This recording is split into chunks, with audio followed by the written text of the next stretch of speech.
Avant de plonger dans cette histoire incroyable, pensez à vous abonner à la chaîne et à activer la cloche.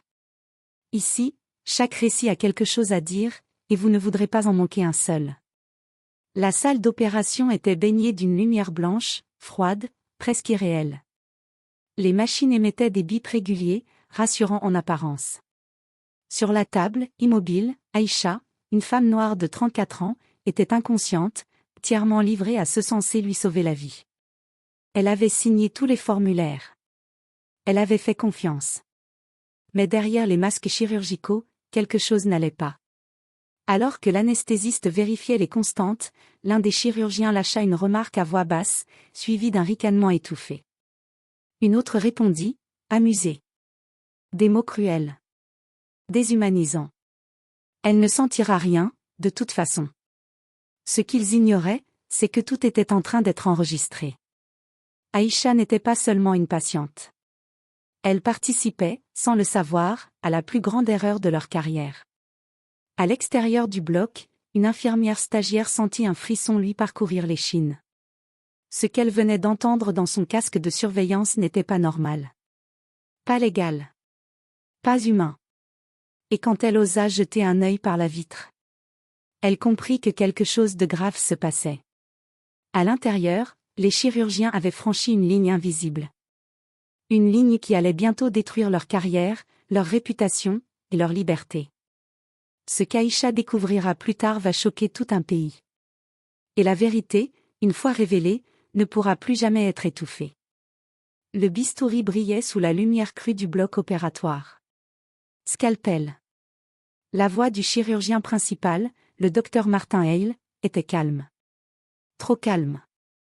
Autour de lui, l'équipe bougeait avec une précision mécanique.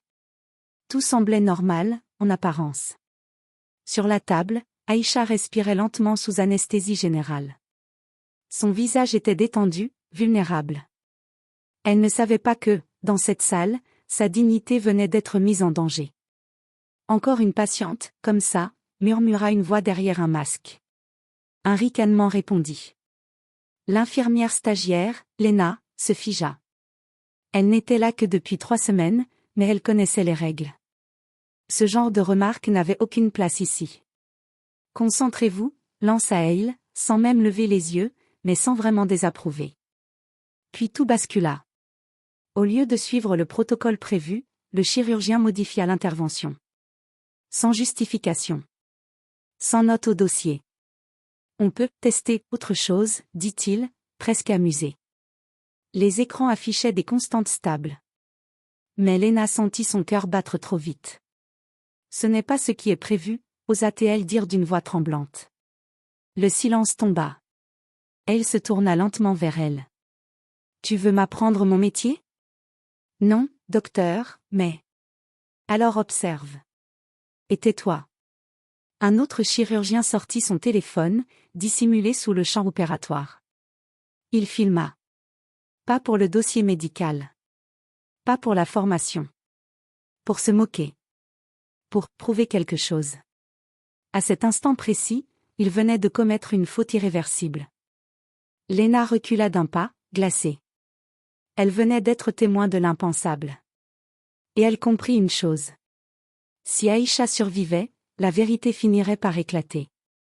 Mais si elle mourait, le silence deviendrait complice. Le bip des machines changea de rythme. Pas assez pour déclencher une alarme. Mais assez pour alerter quelqu'un qui écoutait vraiment. Lena fixa l'écran. La tension d'Aïcha chutait lentement. Docteur, la pression baisse, dit-elle. C'est normal, répondit Hale sans la regarder. On continue. Mais ce n'était pas normal. Sur le moniteur secondaire, la caméra interne du bloc enregistrait tout. Officiellement, ces images servaient à la sécurité. Officieusement, personne ne les regardait jamais. Sauf ce soir-là. À l'autre bout de l'hôpital, dans une petite salle de contrôle oubliée, Marcus, technicien de maintenance, venait d'entendre une notification inhabituelle. Flux vidéo actif. Durée prolongée. Audio ouvert. Il fronça les sourcils. Depuis quand il laisse l'audio activé en chirurgie? Il mit son casque. Et ce qu'il entendit lui glaça le sang. « Regarde-la, on dirait qu'elle ne vaut même pas la peine », ricana une voix. « De toute façon, personne ne s'en soucie », répondit une autre. Marcus se redressa brusquement. « C'est une patiente », murmura-t-il, horrifié. Sur l'écran, il vit le geste. Un geste qui n'avait rien à voir avec l'intervention prévue. Puis le téléphone. Clairement visible. En train de filmer. Marcus appuya sur enregistrer. Puis sur sauvegarde sécurisée. Puis sur copie externe. Chaque seconde comptait. Dans le bloc, Lena sentit l'air devenir irrespirable. Elle fait une réaction. Cria-t-elle soudain. Les constantes s'effondrèrent. Cette fois, l'alarme hurla. Le sourire de Hale disparut. Merde. On a trop poussé, lâcha quelqu'un. Ils se regardèrent. Pour la première fois, la peur remplaça l'arrogance. Aïcha ne réagissait plus. À cet instant précis, la preuve était complète. Les paroles, les gestes, la déviation volontaire du protocole. Et le mépris. Tout était enregistré. Quand Aïcha fut enfin stabilisée, de justesse, Hale se lava les mains en silence. Personne ne parlait. Mais dehors, dans l'ombre, la vérité existait désormais.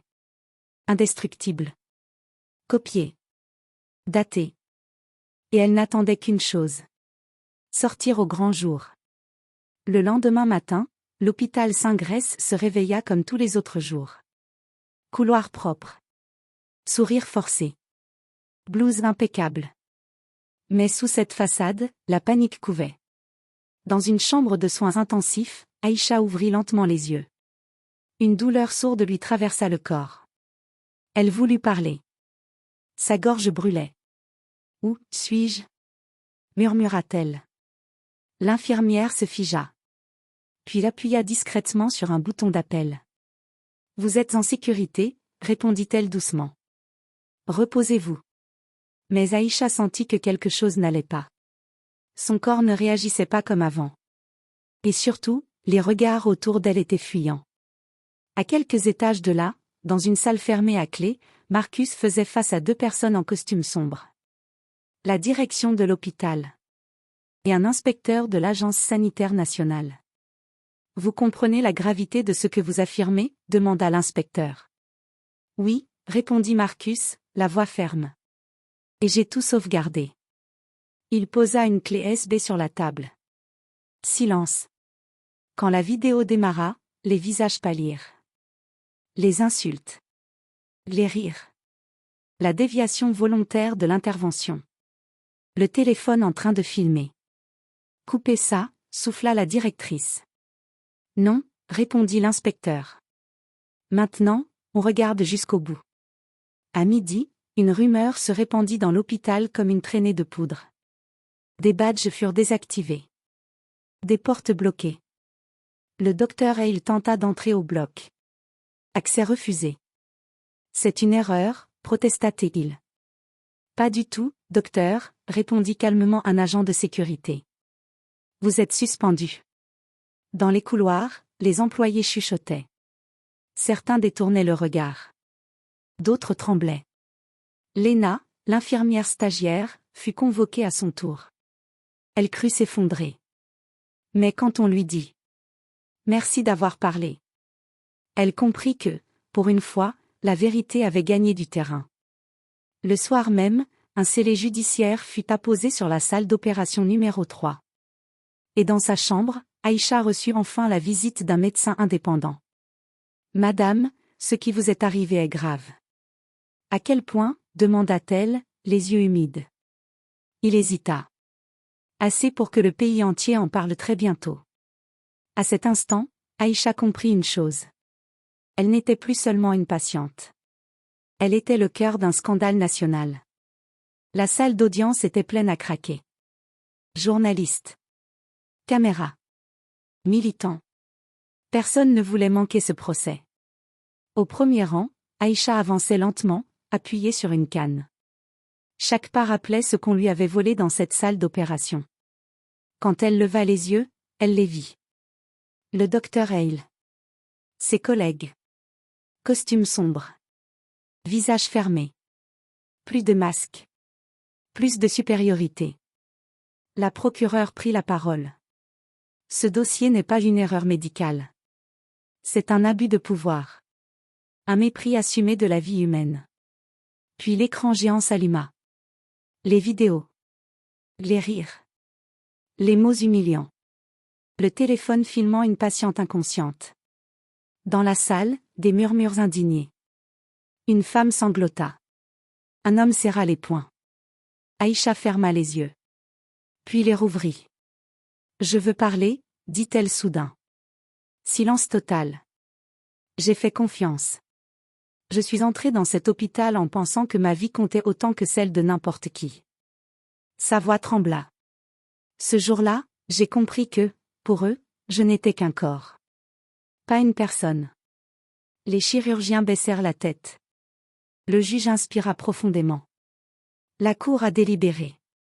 Chaque seconde sembla durer une éternité. Coupable. Un choc parcourut la salle. Radiation à vie de l'ordre des médecins. Peine de prison ferme. Et condamnation pour discrimination aggravée. Les flashs explosèrent. À l'extérieur, la foule applaudit. Pas par joie, mais par soulagement. Quelques jours plus tard, les images firent le tour du pays. Les hôpitaux révisèrent leurs protocoles. Des enquêtes s'ouvrirent ailleurs. Et Aïcha? Elle se tenait devant le bâtiment, le regard levé. Elle n'avait pas récupéré ce qu'on lui avait pris. Mais elle avait obtenu quelque chose de plus grand. La vérité. La justice. Et une voix que plus personne ne pourrait faire taire.